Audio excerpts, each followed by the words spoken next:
Hello, everyone. My name is Meg Kreis. I am the social worker here at the Carpentersville Police Department. Today, we are here for a very important family matters topic. We are here to talk about domestic violence in our community. We are here in coordination with the Community Crisis Center. This is Ruth Peterson. She is one of the trainers there at the Crisis Center, and so she is going to be giving us a presentation regarding domestic violence. She's going to be answering some of my questions, and we'll kind of go from there. If you have any questions at the end, please feel free to reach out to myself. I can always get in contact with Ruth if I don't know the answer. So, Ruth, thank you for being here today. Well, thank you for inviting me. It's kind of fun to be here and at home at the same time. Well, so today I really wanted to talk about something that we call domestic violence. And the interesting thing is that we often think of domestic violence as only between a man and a woman, or if it's a homosexual marriage, two women or two men, that it's only that is affected. But the reality is domestic violence is a family matter. And so I'm going to talk a little bit today about, first of all, I'm going to define domestic violence so that we have a good idea of what it is. And then talk a little bit about what happens to the kids if there's violence in the family, because the surest way to pass domestic violence on is to allow it to continue in the family. So what is domestic violence? First of all, it's a crime. If it is physical, if there are beginning to be some questions about emotional, but any physical violence, hitting, punching, shoving, those things are all crimes. If you were walking down the street and somebody punched you in the face, that would be a crime. If you are in your home and somebody punches you in your face, even if it is somebody that you are married to, that is still a crime. It is still a reason to call 911, and people can go to jail for doing those kinds of crimes. Domestic violence is defined as something that occurs between intimate partners or former partners. So it can be somebody that you're married to, divorced. We'll talk about that in a minute. But it's people who live together. So in the state of Illinois, it can actually be roommates, brothers and sisters, parents and children. The trick in terms of defining it as domestic violence is that it's adults. And it is a pattern. It's not a one-time event. It's one partner who wants to have power and control and tell the other partner what they have to do. Victims, women, men, and everybody in between. Things are being defined a little differently now, so think of that as a continuum, and it can be anywhere on that continuum. They can be dating, living together, married, broken up or separated or divorced. And domestic violence happens in heterosexual relationships, in gay and lesbian relationships, can happen between transgenders. It can happen anywhere on this continuum as well. Victims and perpetrators of domestic violence can be any race, age, religion, or socioeconomic status. That means you can be very poor or you can be very rich and be involved in domestic violence. Just put a few statistics out here so that you get some idea of how often this happens in the United States. 1 out of 4 women and 1 out of 9 men will experience severe physical or sexual violence or stalking by their partner within their lifetime. Sometimes it happens many times. Sometimes it may happen only once. But 1 out of 4 is 25%. 1 out of 9 is more than 10%. And domestic violence is accounting for 15% of violent crime. Now, because I'm talking about the family, I want you to notice, and that the last statistic I have comes out of 2010, or I would give you more current statistics. 1 out of 15 children witness domestic violence in their home. This is a total of 5 million children. And I want you to understand that witnessing domestic violence, witnessing adults hitting each other, hurting each other within the home is reason to call the Department of Children and Family Services, because just witnessing it can have such a profound effect on the children. Today I'm going to talk about 4 types of violence: physical, sexual, environmental, which may be a new term for you, and emotional. First of all is physical. Physical can be anything from a slap, push, shove, just grabbing someone as you see, somebody grabbing an arm and forcing them to do what you want them to do is a form of physical violence. And I always like to show the one where somebody is being strangled, because we often forget. You see reports, so-and-so was choked. If somebody gets something lodged in their throat and they can't breathe, that's choking. If someone puts their hand across your neck, and we've heard recently about even a knee in your neck, you are minutes away from dying. That is not choking. That is somebody who is attempting to kill you. And so one of the things that we do know about domestic violence is sometimes it ends in the death of one or both of the partners. Sexual abuse, we talk about assault, which would be anytime sex is forced. And again, it does not matter if you are married. No means no, and yes means yes. And so if somebody is forcing themselves on you, that is another form of domestic violence. We find it in other ways, particularly among youngsters, but also among adults, lying about birth control. Yes, I'm on the pill. No, I'm not on the pill. And lying to your partner is another form, actually, of domestic violence. Withholding birth control, not allowing somebody to get birth control when they want it. Making the partner do something that they don't want to do. Anything that's humiliating or uncomfortable during sex. All you need to do is ask, and if the answer is no, then the answer is no. Environmental abuse. I thought this might be a new term for some of you, but think of this. The fight that went on last night, and here's the broken lamp in the morning, or the table that gets broken. The children notice these things, and that's where you get holes punched in the wall. Somebody who says, oh, you really like this picture, and they rip it up. Or they threaten pets or children. Often with pets, if you leave, I'll kill the dog.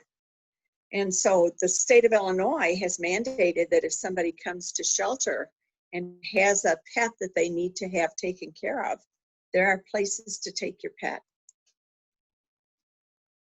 Emotional abuse. Now, I've got several different kinds of emotional abuse. We don't often think of emotional abuse when we're just angry and saying, oh, you're so stupid. But those kinds of words, calling people names, degrading them, have a huge effect. And in fact, our counselors will tell you that emotional abuse takes longer to heal than physical abuse. But let's talk about some different kinds. Abusing authority. This can be either male or females who say, because I am the man, you have to do what I say, or because I'm the female. We find domestic violence often where they try to decide ahead of time exactly who is to do what based on their sex. It's something to be discussed. Again, it's emotionally abusive to define roles within family members. You talk it over and you make a decision together. Sometimes it's economic, to prevent somebody from getting a job, making somebody always ask for money, not giving them enough, or controlling your partner's access to money. Sometimes it will be things like saying, oh, I want you to have a job, and then undermining their ability to get there and do the job well. Keeping the partner in the dark. How much money do you really make? How much do you bring home? And any kind of lying. Lying is always abusive to the relationship. Children. Sometimes in an abusive relationship, the children will be used.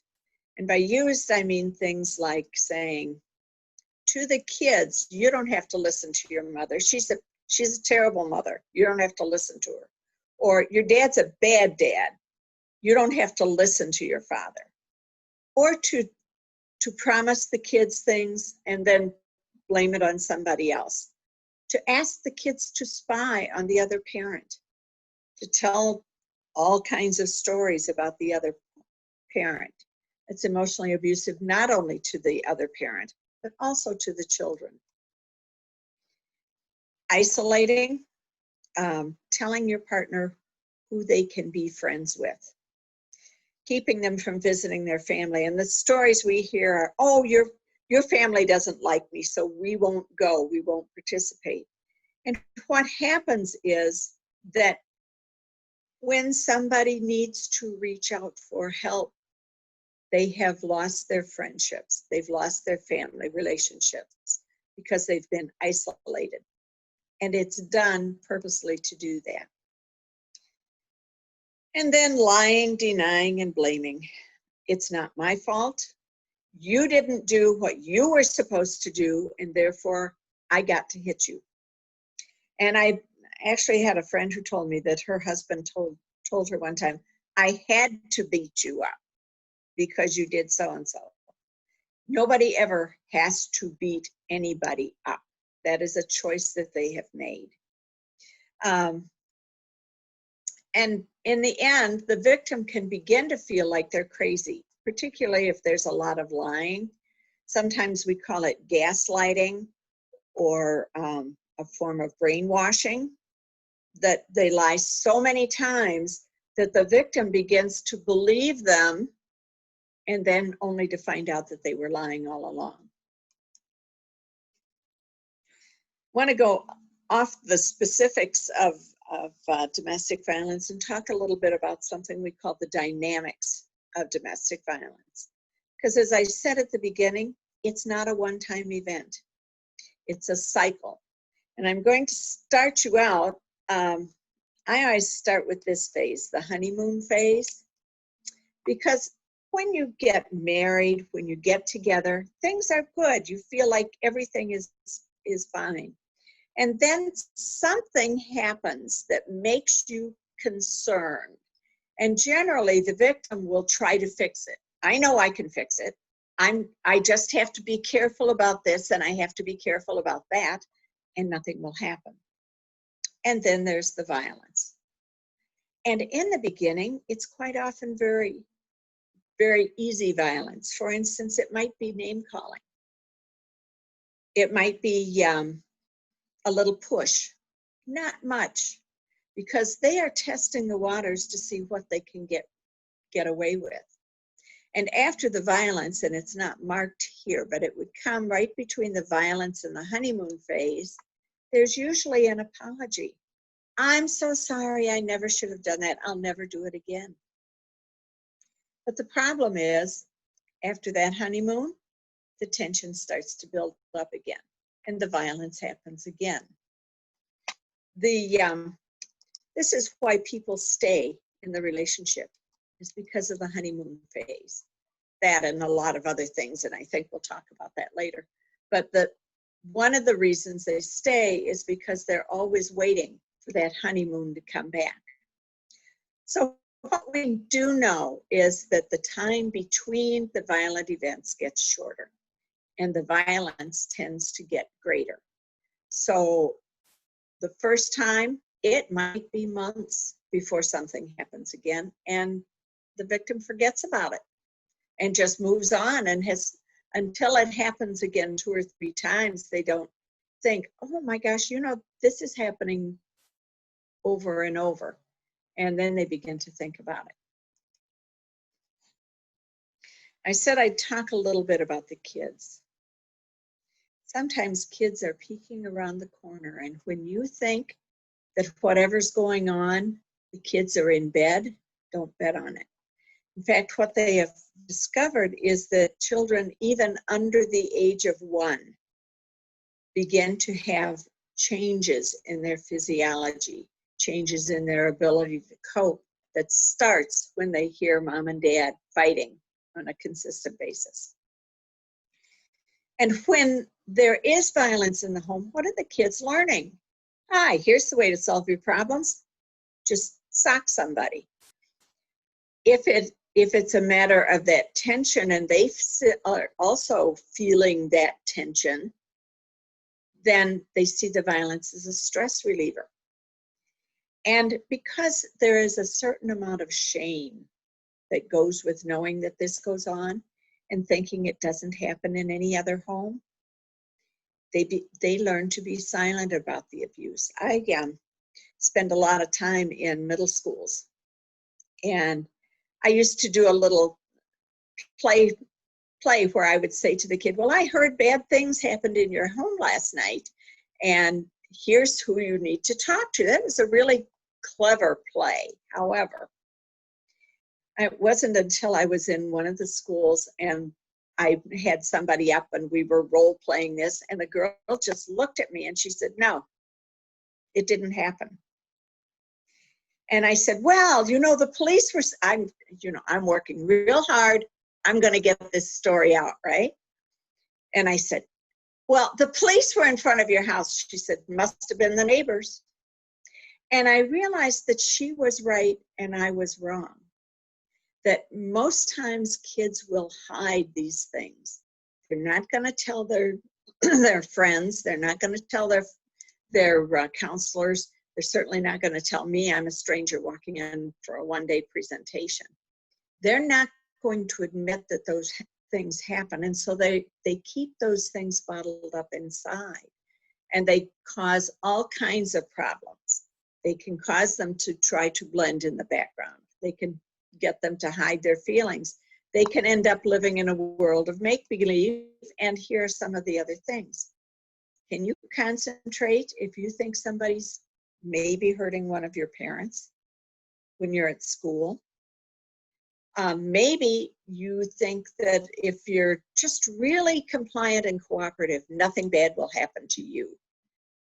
Maybe you get very impulsive. You react very quickly because you're always in that flight or fight manner. Bullies are nurtured and raised partly at home. When they see bullying works, they're going to try it again. And sometimes they become little parents to younger brothers and sisters trying to resolve the issue. By the time they're teens, what happens? The statistics will tell us. Drugs, abusive dating relationships, pregnancies, runaways. And again, here they are parenting, and quite often the parent, sometimes the victim, and sometimes the perpetrator, will lean on the teen to get them, quote, in their corner. So what do you say? Because often when people come to these kinds of programs, they're really not looking for information about themselves, or they know that their relationships are good. So what do you say to somebody who is in a situation like that? What do you say to a kid who you think is in a situation like that? Number one thing to say to somebody who you think is a victim of domestic violence is, you don't deserve it. It is not your fault. And I think victims of domestic violence tend to blame themselves. If somebody hits me, even if I am yelling and screaming at them, if somebody hits me, that was their choice. And they're the ones that acted out. They're the ones who are at fault. Another thing to say is, I'm concerned for your safety or for the safety of your kids, and I'm here to listen. What often happens is that somebody will say something like, if you don't get out of that relationship, I'm not talking to you anymore. Well, what have you done? You have taken over as the abuser. You are telling them what to do. That's number one. Number two, you have taken away the person that they can talk to. So what you want to say is, I am here to listen. I'm going to talk to you about these things. And then always feel free to make a referral. And I like to share this because sometimes we want to say, oh, call the crisis center. Sometimes if you give them the number, if you give them the card yourself, or take them to a phone, or if you happen to have your own phone, say, you know, if I dialed this number, would you talk to somebody? Because sometimes the hardest thing to do is to make that first step and make that call yourself. And if somebody else just dials the phone, it makes a difference whether somebody will talk to somebody or not. Sometimes people will say, well, I don't know what I'd say. They don't need to. That's our job. We know how to do that. So what do we have? We do have the 24-hour hotline, and you'll see the number right at the end. And our 24-hour hotline is really there for anything, which includes if you are afraid you're going to hit somebody, if you are afraid you're going to be hurt, if you are not sure if you're in a violent situation, or even if you need food or clothes or any kind of social services and you need to know where to find them, give us a call. I had a woman tell me one time, she said, you know, you guys have been such a big help to me. And I kind of looked at her, I said, why? She looked like she was in, pretty good shape. She said, well, my child died a year ago. She said, I would wake up at 2:00 in the morning and I just needed somebody to call, to talk to. And I didn't want to call my friends. They were all in bed. But I called you guys and you were somebody to talk to. So anytime somebody needs somebody to talk to, feel free to give us a call. For domestic violence, we have a shelter. People stay with us for 4 to 6 weeks.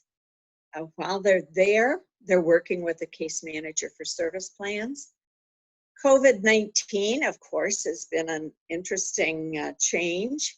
So what we do is we quarantine people prior to having them in the shelter so that we can keep our shelter free of COVID.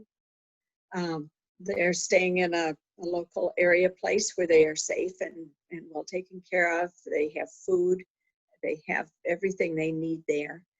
And once they are in the crisis center right now, each family is given a separate room. So again, so that we avoid the spread of COVID. We do have children's services, which includes emergency shelter with their mothers. We also do advocacy when the schools are in session, and hopefully they will be soon. We work with the schools because a child who is staying with us is considered eligible for the McKinney-Vento Act, and therefore it is the responsibility of the school district to see that they get to stay in the classroom they've been in, if at all possible. If they're coming from Montana, I'm sure we can't fly them back on a daily basis. But if they are coming from West Chicago, yes, we can arrange for that to happen so that a child who is already disrupted and having to stay in a shelter can stay in at least a classroom where they know the teacher and they know the kids. We have counseling for both domestic violence and sexual abuse. And you can call us because sometimes we have counseling for the kids as well. We are doing a variety of things to make sure, again, that people are safe from COVID when they come in. And we have counseling for, well, that's a repeat, except that we do have support groups for both domestic violence and sexual assault.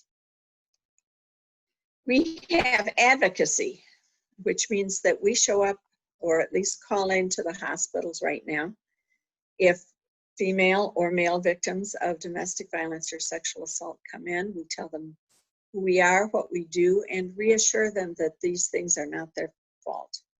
We have legal advocates who go with people to court when they need to go to court.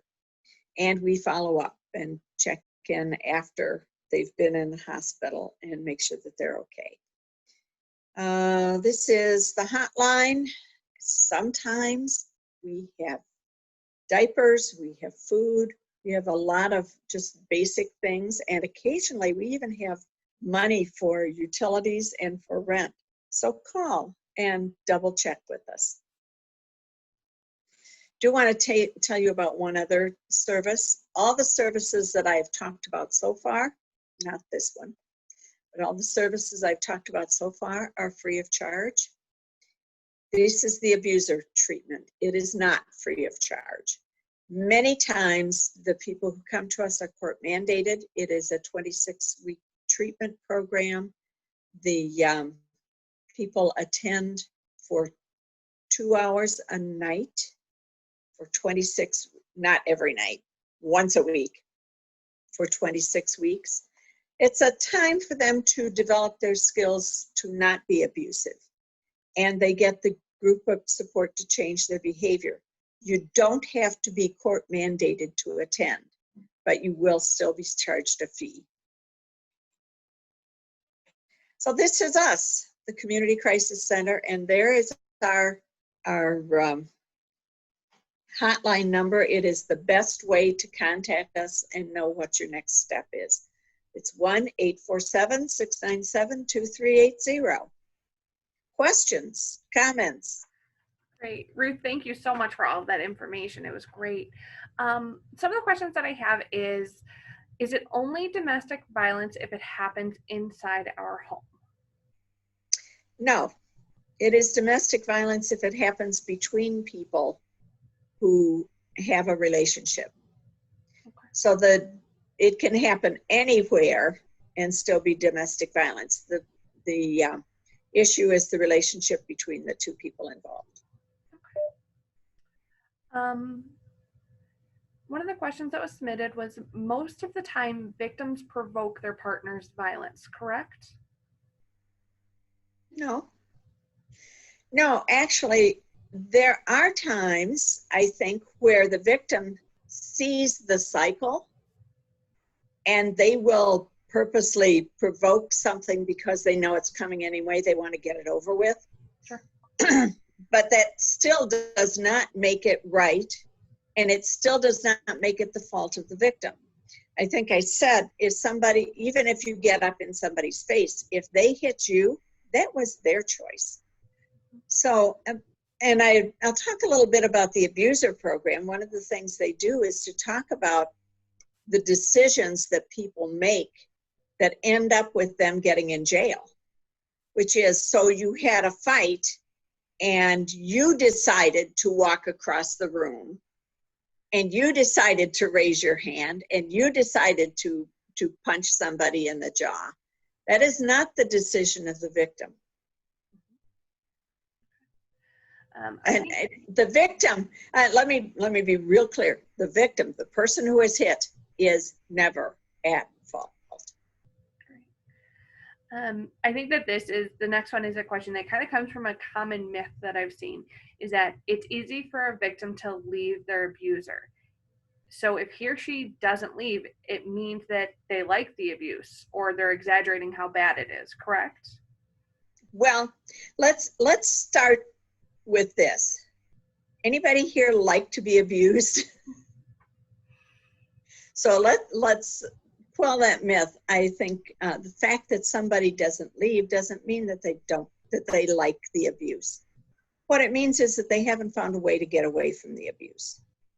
And there are many things that keep somebody in an abusive situation.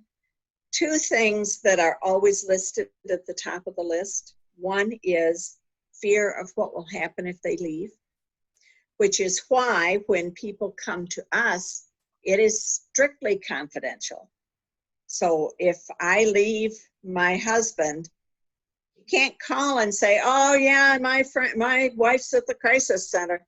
That won't work because our answer is stock. We can neither confirm nor deny that so-and-so is at the crisis center. We're not telling. Sure.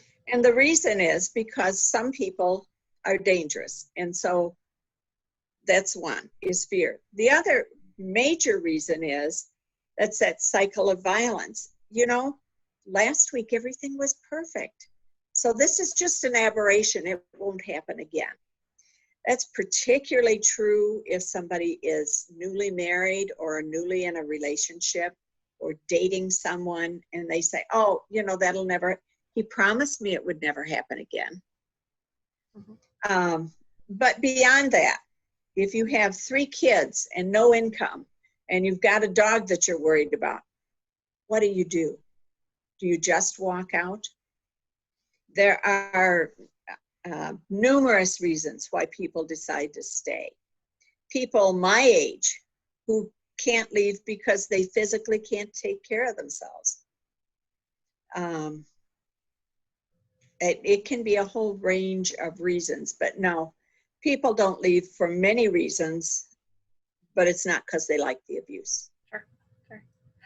All right. The last question I have for you today is, domestic violence only happens in poor families, correct? Interesting question, because I said earlier, I go into the middle schools, and I always ask the kids to rank, you know, how many of you have had violence in your families, and I do it in a way so they don't have to admit anything. It's a long story. Sure. But the last question is, I know someone who died as a result of domestic violence. I go into Barrington schools. I go into all the Elgin schools, not all of them, most of them. I go into District 300, into Carpenter's Middle School. And when I am in some of the better schools and the better neighborhoods, with a lot of quotations around that, the kids are always surprised when there is someone who knows someone who was killed as a result of domestic violence. The number of kids who have witnessed violence in their family is pretty consistent. And when we talk to the police departments in Elgin, St. Charles, Barrington, they will tell you that about 50% of their calls are domestic violence related. It has nothing to do with how much money you have. You know, where you see it and know that it's not about poverty is NFL, the National Football League, people who have been involved, lawyers who have been involved, professionals who have been involved in domestic violence. It can happen no matter how much money you have. Absolutely. All right. And for anybody watching this, I just want to stress that you can always reach out to the police department. Unfortunately, all of these instances of domestic violence are not necessarily criminal. However, we are always here to assist. We are always here to provide resources, and anything that we can help, we are here. You can always reach out to myself as the social worker here at the department. You can always reach out to the crisis center at the number provided on this screen. It's just important to know, even COVID, regardless of COVID, any way it goes, you are not stuck, in that we do want to give you some help. Okay. Ruth, can I have you go to the next screen for me? All right, so as I've been doing at the end of these Family Matters sections, you do have the opportunity to win a prize. Like I've said before, my original intent with Family Matters was that it was going to be an in-person series where we were going to be able to spend some time together and do a session for parents, a session for kids, and get together and do some family activities. However, we are adapting and doing the best that we can. So for this week, I would like for you to ask each person in your family, if you could go anywhere, where would they go? You can email the answers to me. My email address is on the screen. It's also listed on the YouTube page. It's also listed on the Carpentersville website. A random winner will be selected to win a small prize. And I just want to thank you for paying attention, for watching, for joining us today. Ruth, thank you so much for all of the information. I appreciate your insights. If anybody has any questions or concerns, you can always feel free to reach out. You can always feel free to reach out if you have a topic that you would like to hear about that I have not covered. I do have a list of topics that will be coming. However, I absolutely want to know what people want to hear about. So thank you so much, and I hope that you have a great day.